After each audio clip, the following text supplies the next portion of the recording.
Anyone of you have Sudah, already Ma'am. checked? Okay, good. Sudah, Thank you. So topik kita hari ini Sudah, tentang Islam dan ekonomi. Yang akan saya jelaskan atau yang saya akan presentasikan adalah satu permasalahan saja. Nanti teman-teman akan beraktivitas ke masalah yang lain. Dua masalah, teman-teman bisa pilih di antara dua itu akan mengulas tentang yang mana, permasalahan satu atau dua, gitu ya. Oke. Sebentar, saya present slide.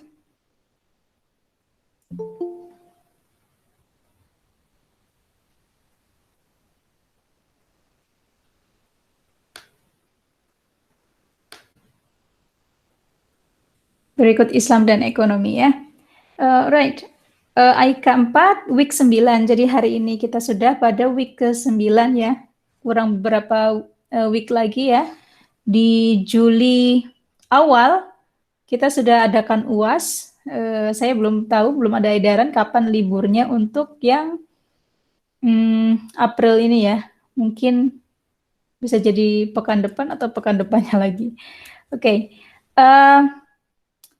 Topik kita kali ini adalah jual beli emas. Ada yang simpan emas, teman-teman? Bentar, ada yang masuk ya.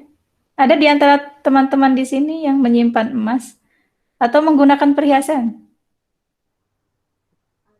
Ada, Ma'am. Ada ya. Ya, Beli pakai, sendiri Ma'am. atau dibelikan orang tua? Dibelikan ya. Oke. Sekarang kita bahas adalah jual beli emas. In the past, historically, gold is used as transactions, a tool of transactions, atau kita sebut alat tukar gitu. Jadi teman-teman tahu ya sejarah emas, bahwa emas itu dulu dipakai untuk apa? Untuk alat tukar ya, sebagai uang begitu. Tapi karena ada unsur politis, emas itu tidak lagi dijadikan alat tukar. Jadi alat tukar itu sekarang apa? Alat tukar kita apa?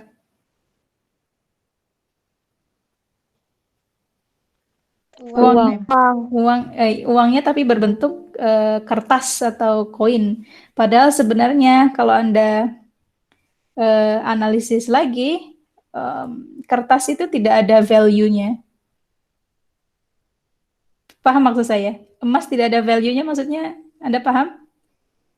Uang yang ada di kantong Anda atau yang ada di dompet Anda atau di manapun itu sebenarnya hakikatnya bukan uang kan, itu kertas. Beda dengan emas, kalau emas itu hakikatnya kan dia punya nilai intrinsik, dia emas begitu, barang berharga. Gitu. Nah, kalau dulu emas itu digunakan sebagai alat tukar, kalau sekarang lebih kepada komoditas. Nah, Anda tahu komoditas itu apa? Lebih pada komoditas itu barang yang diperjualbelikan gitu, untuk Anda pakai atau Anda simpan. Berikut pedoman jual beli emas. Berikut hadisnya ya. Adz-dzahabu bidz-dzahabi wal fiddatu bil fiddati wal burru bil burri wasyairu bisyairi wat tamru bit tamri wal milhu bil milhi mitlan bimitlin sawaan bisawain yadan biyadin fa idza ikhtalafat hadhil asnaf fabayyuhu kaifa syi'tum idza kana yadan biyadin. Kita lihat terjemahannya: emas dengan emas, perak dengan perak, bur dengan bur, syair dengan syair, tamar dengan tamar. Tamar itu apa? Kurma. Syair tadi apa? Gandum ya. Garam dengan garam. Kadarnya harus semisal dan sama. Harus dari tangan ke tangan atau cash gitu ya, kontan. Jika jenisnya berbeda, maka jualah sesuka kalian selama dilakukan dari tangan ke tangan atau kontan gitu ya. Rawahu Bukhari. Bukhari Muslim nomor 1587. Oke, komoditi ribawi. Jadi ada 6 barang yang disebut dengan komoditi ribawi. Komoditi ribawi apa itu? Harta benda yang bisa terjadi riba pada transaksi jual belinya. Ini nampaknya keyboard saya yang agak error. Jadi emas termasuk dalam 6 komoditi ribawi. 6 komoditi ribawi diantaranya emas, perak, bur, syair, tamr, garam. 6 itu dikelompokkan menjadi 2. Yang pertama ada kelompok emas perak dan kelompok selain emas dan perak. Jadi kalau lihat tadi, kita lihat ya, emas dengan emas. Jadi ada berapa komoditi ribawi, teman-teman? Ada? 6. Ada 6. 6, lalu dikelompokkan lagi dari 6 itu komoditi ribawi. Aduh, kalau ada yang baru masuk ini saya bingung karena kalau saya sudah slideshow itu tertutup semua ininya, layar saya. Kalau pakai Google Meet begitu. Oke.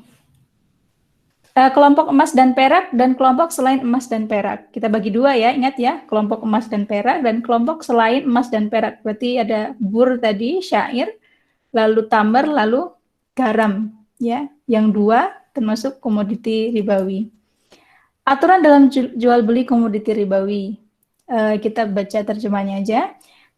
Semua komoditi yang sama jenisnya dan ilah itu apa ya, alasannya atau sifatnya, maka dalam transaksinya disyaratkan 2 syarat, sama nilainya dan al-hulul wa taqabbud, langsung serah terima di majelis akad atau kontan.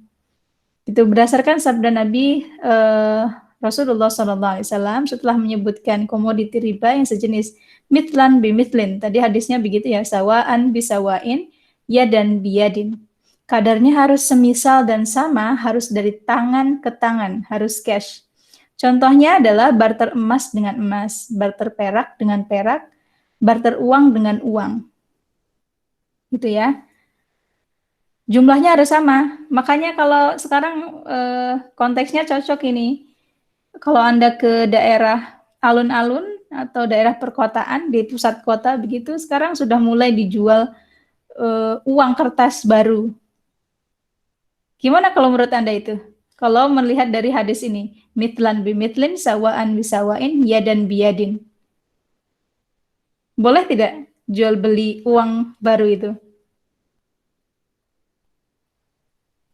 Any thought from you guys? Ada yang ingin berpendapat? Di sini hadisnya jelas, mitlan bimitlin, sawaan bisawain, yadan biyadin. Satu orang silakan. Bisa, Mem. Gimana?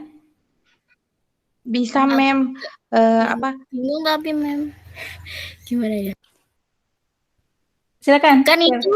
Kan itu kertas sama Yang kertas sih penting sebenarnya, Mem. Tapi kan dia pakai untung itu loh, Mem. Jadi ada beberapa yang nggak sesuai jumlahnya gitu loh, Mem. Jadi betul, berarti ada ribanya atau gimana? Ada ribanya. Berarti gimana? Boleh tidak jual beli emas yang sistem begitu? Berdasarkan ditinjau dari hadis yang sudah kita baca tadi, boleh tidak beli uang? Beli uang dalam konteks ini uang baru itu ya, karena kita mungkin beberapa dari Anda mungkin ingin memberikan sedikit sedekah gitu kepada keponakan, kepada sanak family, itu boleh tidak berarti?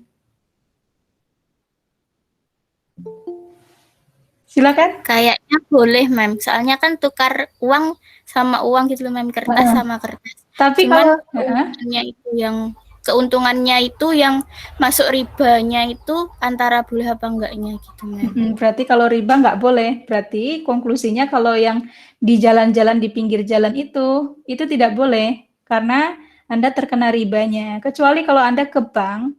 Kalau ke bank kan tukar uang dengan uang.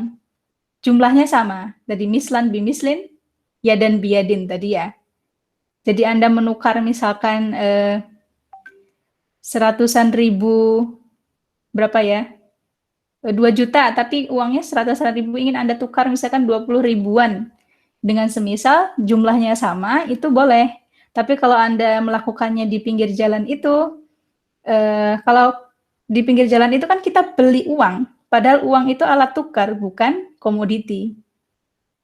Paham maksud saya? Uang itu Paham, alat uang Paham, itu Mem. alat tukar, bukan Mem. komoditi. Oke, itu ya. Kita lanjutkan.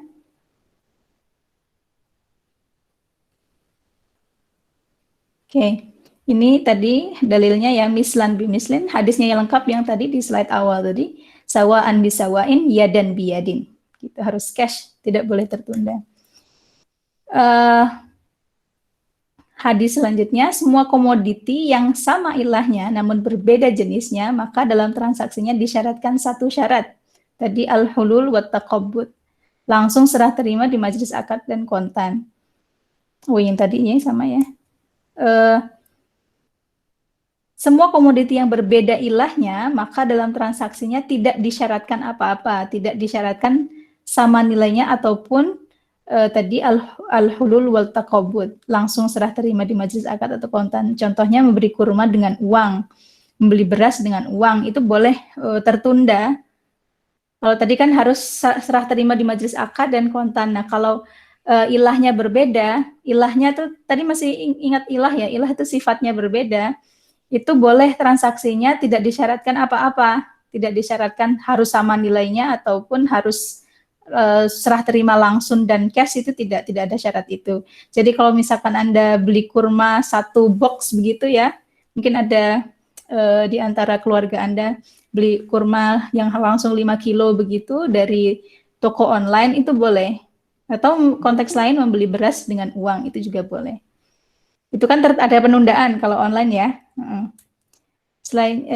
Selanjutnya, transaksi komoditi ribawi dengan non-komoditi ribawi atau transaksi suatu jaminan dengan komoditi ribawi tidak disyaratkan al-hulul wa taqabbud ataupun tasawi wa tamathil, tidak harus sawaan bisawain atau mislan bimislin. Contohnya membeli baju dengan emas, membeli buku dengan perak, membeli mobil dengan uang, itu boleh. Itu ya. Fenomenanya sekarang adalah banyak terjadi jual beli emas online. Kalau Anda misalkan buka Tokopedia atau marketplace yang lain, Anda ketik emas begitu, misalkan emas batangan Antam, yang paling terkenal biasanya Antam ya, itu dijual secara online. Ya. Kalau meninjau berdasarkan hadis, boleh tidak berarti? Anyone of you? Sudah kita bahas tadi, hadisnya begitu. Kalau dari hadis, nggak boleh mungkin, Mem. Karena?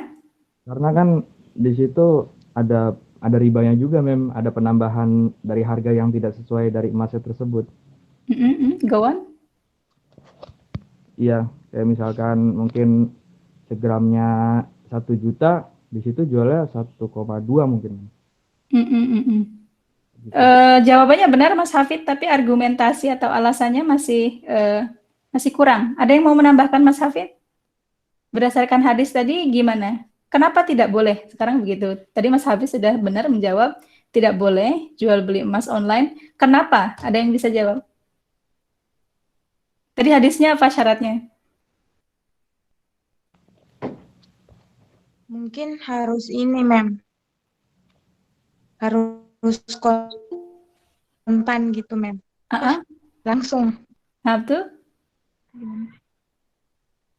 betul?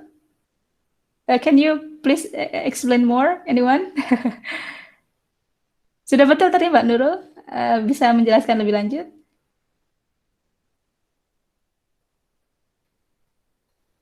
Gak ada? Mungkin Mbak Karisma ya?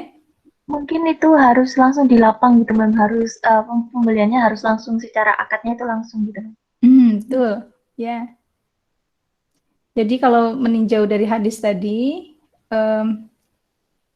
jadi jual beli emas online itu tidak diperbolehkan karena pertama, emas itu adalah komoditi ribawi, barang ribawi. Tadi ada 6 komoditi ribawi terbagi menjadi 2, ya satu yang emas dan perak, yang sisanya itu bukan riba. Maksud saya tidak harus terikat, jual belinya terikat. Kalau yang 2 tadi emas dan perak kan terikat, yang 4 tadi tidak terikat, gitu. Nah sekarang ada berbagai program kalau Anda di Pegadaian itu ada program namanya tabungan emas. Tabungan emas, tapi emasnya Anda tidak dapat. Anda hanya dapat nominal angka saja. Ada yang sudah tahu fenomena ini? Belum. Jadi kalau emas itu tadi segini ya, emas ya. Biasanya orang-orang masyarakat itu mengkoleksi kalau untuk bahasanya investasi itu emas batangan, karena kalau emas batangan itu nilainya tidak turun. Kalau perhiasan itu nilainya turun karena dipakai kan, dipakai terus nanti udah kena sabun, kena ya sudah terpakai lah. Kalau sudah terpakai itu biasanya kadar emasnya itu berkurang. Nah, biasanya yang disukai masyarakat adalah emas batangan. Tapi itu tadi banyak yang tidak tahu bahwasanya membeli emas itu harus secara pertama itu tadi al-hulul wal taqabbud tadi apa? Dia terikat oleh akadnya harus langsung dan serah terimanya harus yadan biyadin. Yadan biyadin tuh misalkan saya penjual emas, Anda pembelinya, Anda ngasih saya uang, saya ngasih Anda emas, itu disebut dengan yadan biyadin. Ya. Dalam satu waktu. Jadi akadnya, akad jual belinya harus dalam satu waktu. Ilustrasinya seperti Anda beli ke toko emas, yaitu transaksi yang dianjurkan. Bahwasanya kalau Anda ke toko emas kan langsung beli ya, ada uang, ada barang begitu. Nah, dan sekarang banyak program begini. Kalau lihat kalau emas batangan ini terkecil biasanya tuh 1 gram. Dan 1 gram sekarang sekitar berapa ya? Hampir 1 juta ya. Pandeminya hampir 1 juta. Nah, biasanya masyarakat lebih menyukai tabungan emas ini karena bisa dicicil begitu. Oh, kalau ada uang misalkan 100.000 itu bisa dimasukin ke tabungan emas itu. Nanti kalau sudah berapa katakanlah sekarang 1 juta ya 1 gramnya, berarti kalau sudah uangnya itu terkumpul 1 juta, oh berarti Anda dapatkan 1 gram emas gitu, tapi virtual. Anda tidak pegang emas fisiknya, tapi secara virtual Anda akan ada notifikasi begitu kalau emas Anda berjumlah 1 gram. Nah, itu program-program yang masyarakat tergiur karena bisa dicicil secara bertahap begitu. Program lain berkebun emas dengan 5.000-an rupiah ini banyak sekali model-modelnya, tapi secara umum itu ada berbagai program yang seperti ini. Jadi menabung emas tapi secara virtual. Ya kayak Anda punya uang di rekening begitu loh. Anda nggak punya uangnya, tapi Anda tahu nominalnya berapa begitu. Tapi ini dalam konteks emas, gitu ya. Efeknya apa? Banyak sekali yang tertipu karena tidak paham hadis itu. Jadi sebenarnya aturan yang disyariatkan dalam agama ini untuk menyelamatkan kita sebenarnya, tapi karena banyak yang belum belajar, akhirnya terjebak pada tawaran-tawaran sehingga lihat ternyata ada penipuan begitu, penipuan kebun emas dan sebagainya, penipuan Rehan Jewelry dan sebagainya. Banyak sekali fenomenanya kalau Anda teman-teman bisa cari nanti. Solusinya apa? Solusinya bisa kalau Anda misalkan memang tergiur di online, Anda bisa menggunakan sistem COD. Tentu Anda familiar dengan istilah ini ya, cash on delivery itu. Jadi setelah deal dengan barang dan harga, penjual mengantar sendiri lalu diulangi kembali. Nah, yang harus dipastikan adalah setelah deal online, misalkan Anda komunikasi secara online, sudah deal dengan barangnya itu, oh saya mau beli emas 5 gram, gitu bisa diantar di alamat ini ya, kayak gitu, terus lalu Anda bertemu dengan si penjual itu, kalau penjual langsung ya, lalu diulangi kembali ikrar akad jual beli sebagaimana telah disepakati, lalu dilakukan pembayaran dan serah terima barang. Yang harus dipastikan adalah ini, perlu diperhatikan adanya isti'naf. Isti'naf adalah pengulangan ikrar akad jual beli. Jadi waktu ketemu boleh. Ataupun nggak harus penjualnya langsung, nggak apa-apa. Ada namanya muwakalah atau diwakilkan melalui kurir, misalkan gitu. Melalui kurir, jadi kurirnya nanti mewakili si penjual itu akan mengulangi akad jual belinya. Oke, that's all. Itu soal emas. Ada yang ingin ditanyakan, dikonfirmasi? Atau ingin didiskusikan? Iya Mem, mau nanya. Silakan. Mas Kalau siapa nih? Hafiz. Hafid, silakan Mas Hafid. Iya.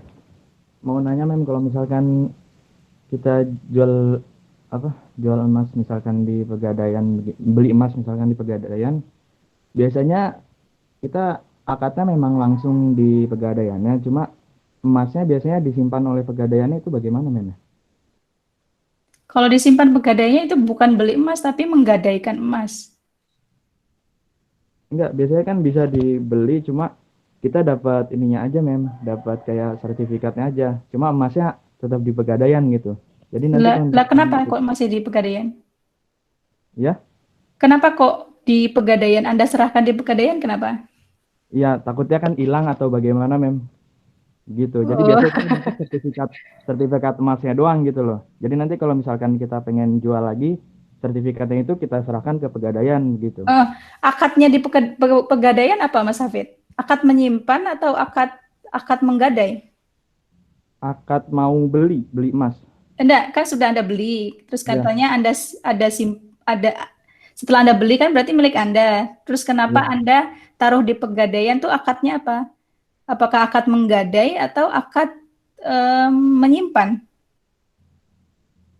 Akadnya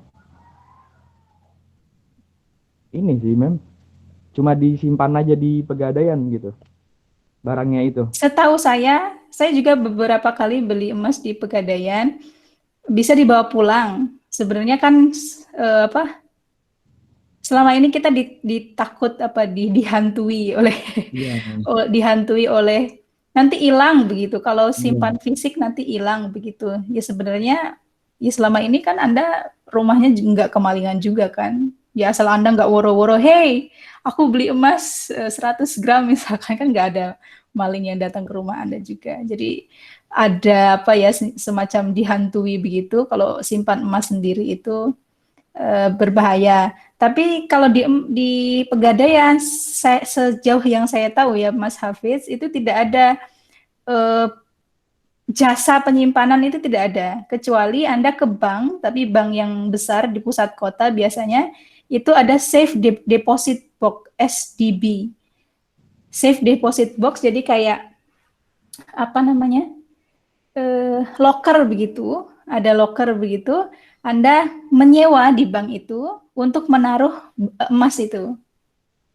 Tapi Anda dikenakan administrasi untuk mendapatkan jasa itu, untuk mendapatkan fasilitas itu. Jadi beberapa yang saya tahu, kalau emasnya sudah banyak, gitu, kalau emas Anda masih 1 gram, nggak usah ke safe deposit box, jadi Anda rugi di administrasi penyewaan safe deposit box.